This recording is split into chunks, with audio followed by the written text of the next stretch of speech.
नमस्कार सभी साथियों को। मैं हूं अशोक कुमार और आप सभी लोगों का स्वागत करता हूं मेरे ऑफिशियल यूट्यूब चैनल पे। दोस्तों, हमने जो एचएसएससी के प्रीवियस ईयर के क्वेश्चन की जो सीरीज चलाई हुई है उसी को हम आज कंटिन्यू करते हैं और अगला सेट देखते हैं। उसमें हरियाणा जीके के किस लेवल के क्वेश्चन आए हुए हैं और आप लोगों को मैं डिटेल में करवाऊंगा। तो आइए देखते हैं कौन कौन से क्वेश्चन आए हुए हैं। देखो दोस्तों, 1526 में इसने पानीपत के युद्ध के बारे में पूछा हुआ है। मैंने आप लोगों को पानीपत के जो जो युद्ध था, इसमें बाबर और इब्राहिम लोदी के बीच में पहला युद्ध हुआ था। किसके बीच में? बाबर और लोदी के बीच में पहला युद्ध हुआ था, इब्राहिम लोदी के बीच में। जो कब हुआ था? 21 अप्रैल 1526 को हुआ था ये पानीपत का पहला युद्ध। जो 21 अप्रैल 1526 को पानीपत का पहला युद्ध हुआ था, ये आपको ध्यान रखना है। और बाबर की तरफ से, जो बाबर का एक सेनापति था, वो संगार मारा गया था। ये एचएसएससी ने एक पेपर में पूछा जा चुका है, कौन मारा गया था? संगार।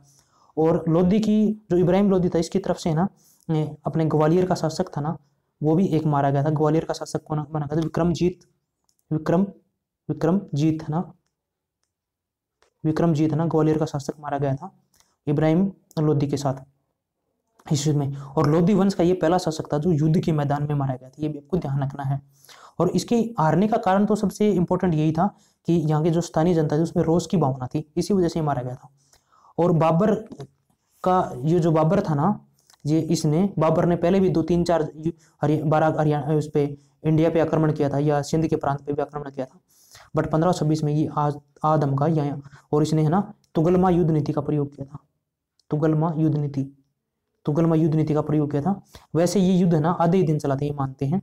बट तुगलमा युद्ध नीति ना, जैसे सैनिकों को सजाने की जैसे नीति होती है, जैसे एक टुकड़ी इस साइड में कर दी, एक बीच में टुकड़ी कर दी, एक इस साइड में कर दी, और पीछे इन्होंने है ना रिजर्व टुकड़ियां रख ली, और यहाँ बाबर था। तो जैसे तो ये इसकी युद्ध नीति वगैरह थे। आप गूगल पे है ना भर के आप देखोगे तो आप लोगों को अच्छे से समझ आएगा। और ये यूट्यूब से आप समझना इसके बारे में, तुगलमा युद्ध नीति के बारे में। और जो पानीपत का जो दूसरा युद्ध हुआ था ना, वो किसके बीच हुआ था? वो अकबर और हेमू के बीच हुआ था, पानीपत का दूसरा युद्ध। तो पानीपत का 5 नवंबर 1556 को ना पानीपत का दूसरा युद्ध हुआ था अकबर और हेमू के बीच में। हेमू का जो बाबर का जो अकबर और हेमू के बीच में था। और अकबर का संरक्षक कौन था? बैरम खान था। कौन था? बैरम खान। क्योंकि अकबर तो उस समय छोटा था, और हेमू था ना, हेमू का जन्म कहाँ हुआ था? 1501 में हुआ था, अलवर जिले में। बट एचएसएससी इसको कहाँ मानती है? रेवाड़ी में मानती है। ये भी आपको ध्यान रखना है। इसके पिताजी ना नमक के व्यापारी थे, और तो है ना ये कहाँ आके बस गए थे? रेवाड़ी में आके बस गए थे। और 1501 में इसका जन्म हुआ था हेमू का। और मैंने बताया था हेमू के हाथी का नाम क्या था? हेमू के हाथी का नाम था हवाई। ये आपको ध्यान रखना है। और पृथ्वीराज चौहान जो तृतीय था ना, उसके घोड़े का नाम क्या था? पृथ्वीराज चौहान तृतीय की घोड़े का नाम क्या था? नाट्यरंबा था। क्या था? नाट्यरंबा। मैंने आपको बता चुका हूँ पिछली वीडियो में भी, बट दोबारा बता देता हूँ। नाट्यरंबा था पृथ्वीराज चौहान तृतीय को। और पृथ्वीराज चौहान तृतीय को ही ना क्या बोलते थे? राय पिथौरा के नाम से जाना जाता था। ये भी आपको ध्यान रखना है। क्या जाना जाता था? राय पिथौरा के नाम से जाना जाता था पृथ्वीराज चौहान तृतीय को। और पृथ्वीराज चौहान ये, और उसके बाद बात करते हैं रानी लक्ष्मीबाई। रानी लक्ष्मीबाई का बचपन का नाम क्या था? मन्नू था। और रानी लक्ष्मीबाई के घोड़े का नाम क्या था? पवन था। ऐसे ही बात करते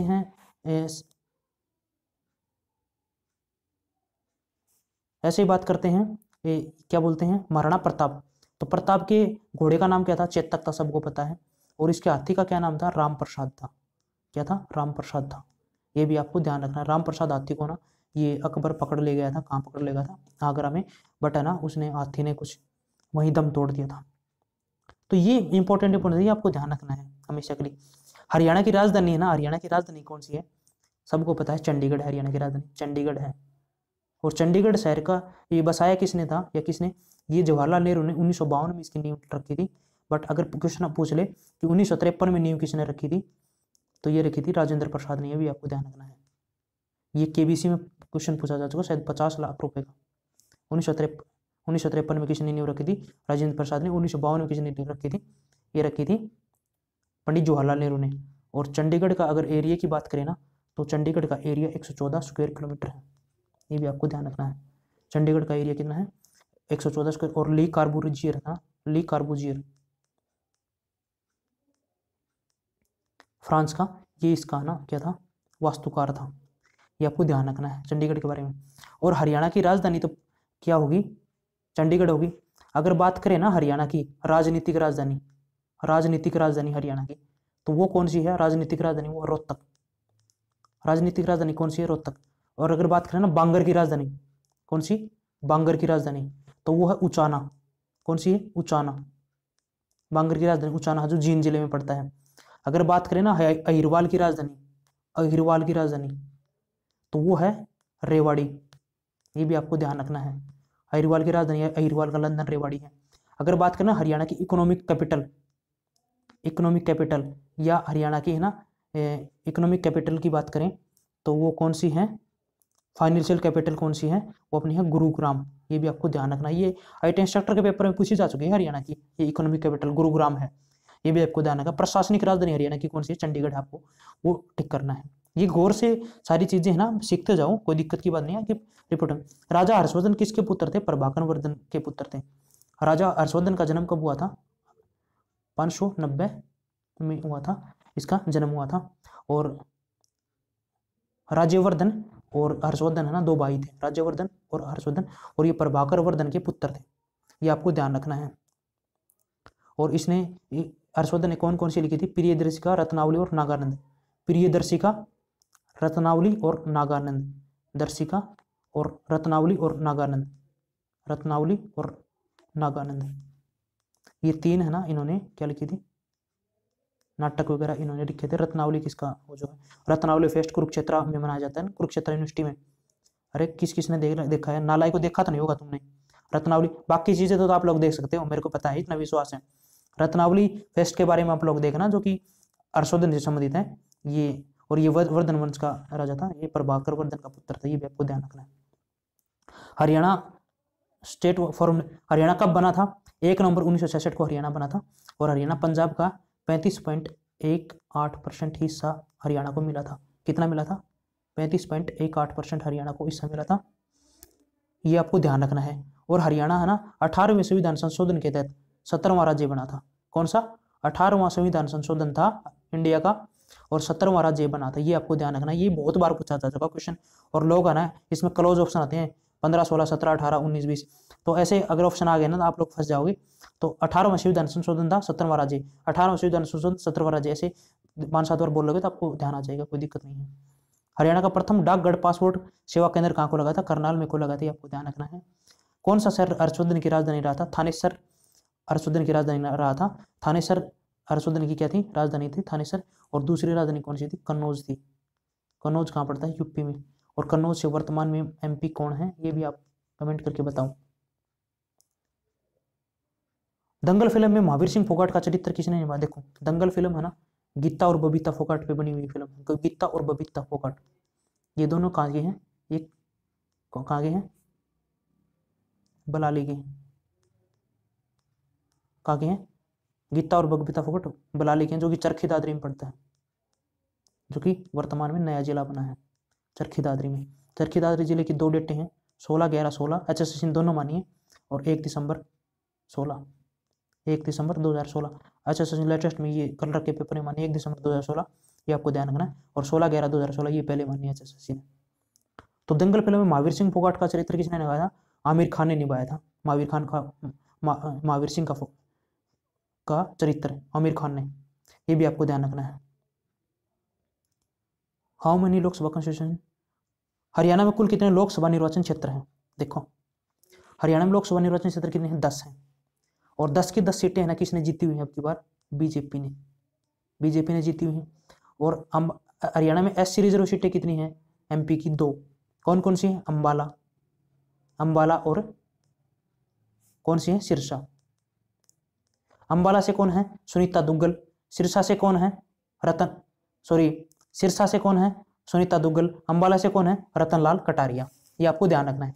अंबाला से कौन है? रतनलाल कटारिया। और सिरसा से कौन है? सिरसा से है सुनीता दुग्गल। ये आपको ध्यान रखना है। अगर बात करें अब इंडिया की बात करें तो इंडिया में MP में SC की रिजर्व सीटें कितनी हैं? बताओ।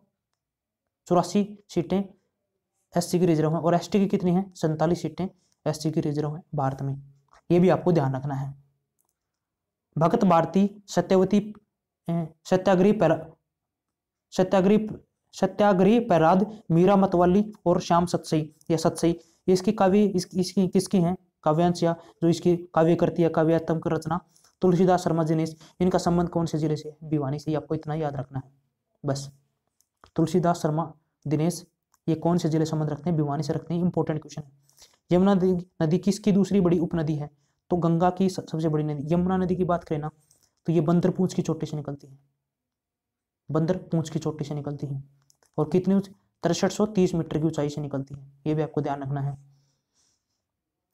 और यमुना नदी 152 किलोमीटर है ना पहाड़ी क्षेत्र में बहने के बाद कलेश्वर में है ना मैदानी भाग में आती है, और हरियाणा में कहां से प्रवेश करती है, हरियाणा में हथनीकुंड बैराज बनाया गया है इसमें, और ये हरियाणा में यमुनानगर जिले से प्रवेश करती है।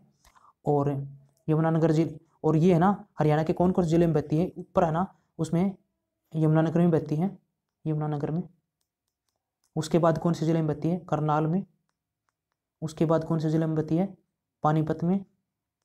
उसके बाद सोनीपत में, सोनीपत में। उसके बाद कौन से में, फरीदाबाद में। उसके बाद पलवल में।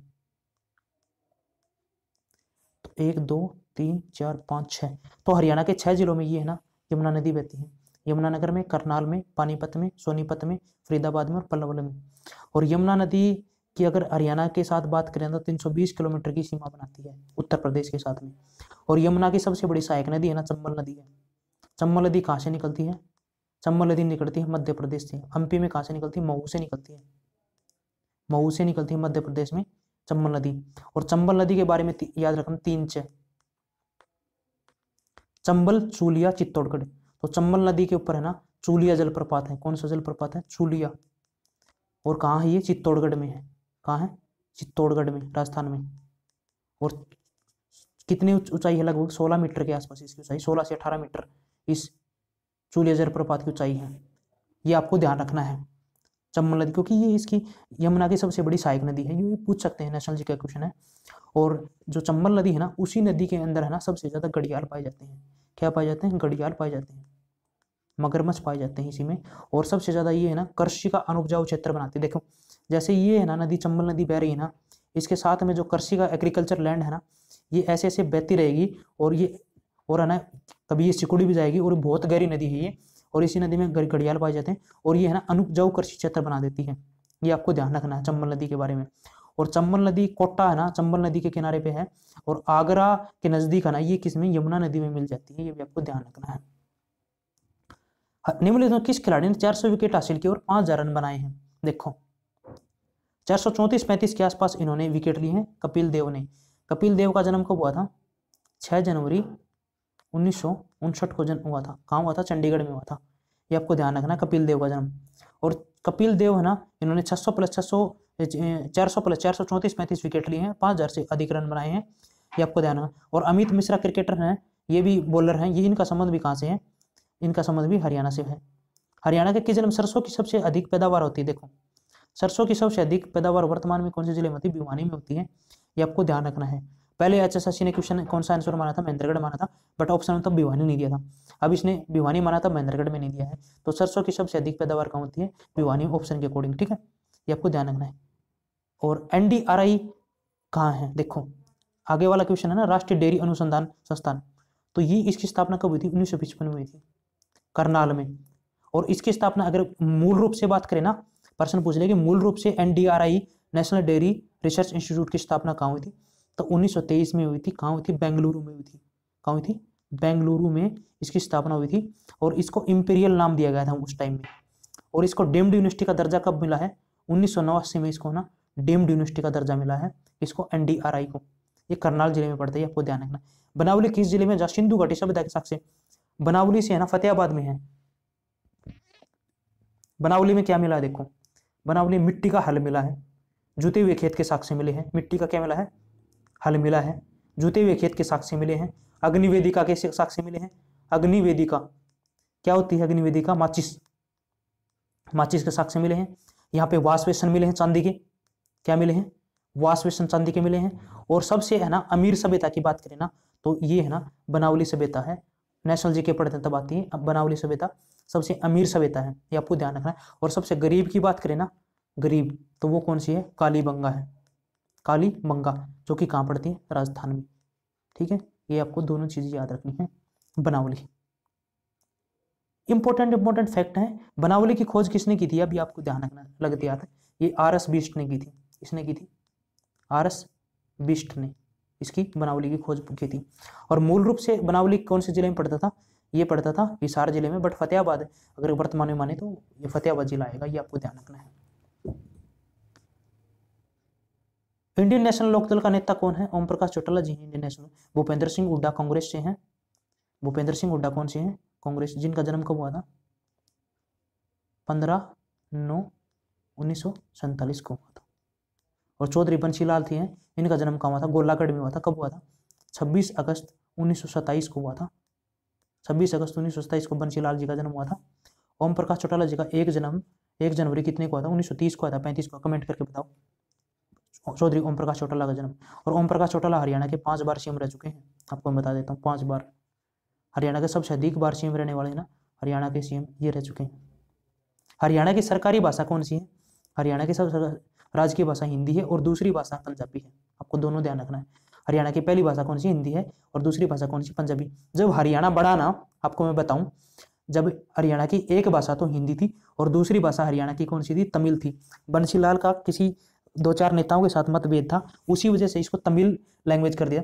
पिछले साल सब इंस्पेक्टर के पेपर में आया था, हरियाणा बना या हरियाणा का फॉर्मेशन हुआ तब है ना, हरियाणा की दूसरी राज्य की भाषा कौन सी थी, तो तमिल थी हिंदी के साथ में। और ये तो है ना 2010-11 में है ना, ये दूसरी पंजाबी भाषा भूपेंद्र सिंह हुड्डा के प्रयासों से हुई है, ये आपको ध्यान रखना है। ठीक है, निम्नलिखित में कौन सी नदी हरियाणा में नहीं बहती, देखो घग्गर नदी हरियाणा में बहती है, घग्गर नदी है ना कालका से हरियाणा में प्रवेश करती है, डागसाई से निकलती है, तो ये घग्गर नदी भी कोई दिक्कत नहीं है। यमुना नदी भी हरियाणा में बहती है 6 जिलों में, और इंदौरी नदी भी हरियाणा में बहती है। ये गोमती नदी ना, ये नहीं बहती। गोमती नदी के किनारे कौन सा शहर बसा हुआ बताओ, लखनऊ, लखनऊ शहर है ना गोमती नदी के किनारे बसा हुआ है, ये आपको ध्यान रखना। भिंडावास के बारे में, भिंडावास वन्य जीव अभ्यारण्य और पक्षी अभ्यारण्य की बात करें ना, तो ये झज्जर जिले में है भिंडावास। और भिंडावास में ना सबसे अधिक ना 16,000 एकड़ है ना जलाक्रांत भूमि है, कितनी है, 16,000 एकड़। और भिंडावास की स्थापना कब हुई थी, 1991 में भिंडावास की स्थापना हुई थी, ये भी आपको ध्यान रखना है। चरखी दादरी को 22वां जिला घोषित किया, देखो चरखी दादरी नया जिला बना है, मैंने बताया था 16/11/2016 की बात करें तो ये भी क्वेश्चन करना है। और 1 दिसंबर 2016 की बात करें ना, तो भी हरियाणा कलर के पेपर में 1 दिसंबर 2016 माना गया है, ये आपको ध्यान रखना है। हरियाणा में कौन सा ऑल इंडिया रोड 8 मई 1976 को स्थापना हुई थी रोहतक वाले की, और कुरुक्षेत्र वाले की स्थापना कब हुई थी, 24 जून को हुई थी, और ये कब 1991 में हुई थी। और अपना हिसार वाले की स्थापना कब हुई थी, 25-26 जनवरी के आसपास हुई थी 1999 में। और एक और कब हुआ था, एक इसने अपने 2002 में है ना आकाश डीडी न्यूज की डीडी चैनल की थी, तो दूरदर्शन की किसने की थी, सूचना और प्रसारण मंत्री उस टाइम में कौन थी, सुषमा स्वराज जी ने की थी। और सुषमा स्वराज ने किसकी की थी, ये आपको ध्यान रखना है, 1/11/2002 को किसकी स्थापना की थी, दूरदर्शन की, ये भी आपको ध्यान रखना। हरियाणा की पहली फिल्म हरियाणवी धरती थी, धरती कब रिलीज हुई थी, 1968 में रिलीज हुई थी, ये आपको ध्यान रखना है। बहुरानी शायद 72 में हुई थी, या चंद्रावल 1984 में हुई थी, ये इंपॉर्टेंट है सफल फिल्म। बैसाखी त्योहार अप्रैल में मनाया, देखो बैसाखी ना 2 दिन का उत्सव होता है बैसाखी में। 13 अप्रैल 1699 को ना किसकी, खालसा धर्म की स्थापना हुई थी, गुरु गोविंद सिंह के प्रयासों से किसकी स्थापना हुई थी, खालसा धर्म की। और जो कि ना हरियाणा के जो पंजाबी बहुल इलाका ना उस साइड में ये मनाया जाता है ज़्यादातर, पंचकुला में तो ये विशेषकर मनाया जाता है। और इसकी स्थापना 13 अप्रैल 1699 को हुई थी, आपको ध्यान रखना है। और 2 दिन का फेस्टिवल। लूर नृत्य होली के त्यौहार पे करा जाता है। देखो लूर नृत्य में क्या होता है कि लड़कियां होली के टाइम में जाती है ना, जैसे सज धज के जाती हैं और झूले झूलती हैं, और लड़कियां 2 लाइनें बना के खड़ी हो जाती हैं। मैं आपको बताऊं, लूर का मतलब है ना कि लड़की को बोला जाता है लूर, तो 2 लाइनें बना के ये प्रश्न उत्तर के रूप में ना एक दूसरे से ना संवाद करती हैं, बातचीत करती हैं, दोनों साइड से लड़कियां प्रश्न उत्तर के रूप में दोनों साइड से लड़कियां बातचीत करती हैं, तो ये आपको थोड़ा सा ध्यान रखना है। ठीक है, लूर होली के टाइम में किया जाता है। तो दोस्तों जो HSLC के प्रीवियस ईयर के हरियाणा के जीके क्वेश्चन थे उनको यहीं करते हैं समाप्त। अगली वीडियो के साथ जल्दी मिलते हैं, तब तक घरों में रहिए, सुरक्षित रहिए। जय हिंद, जय भारत।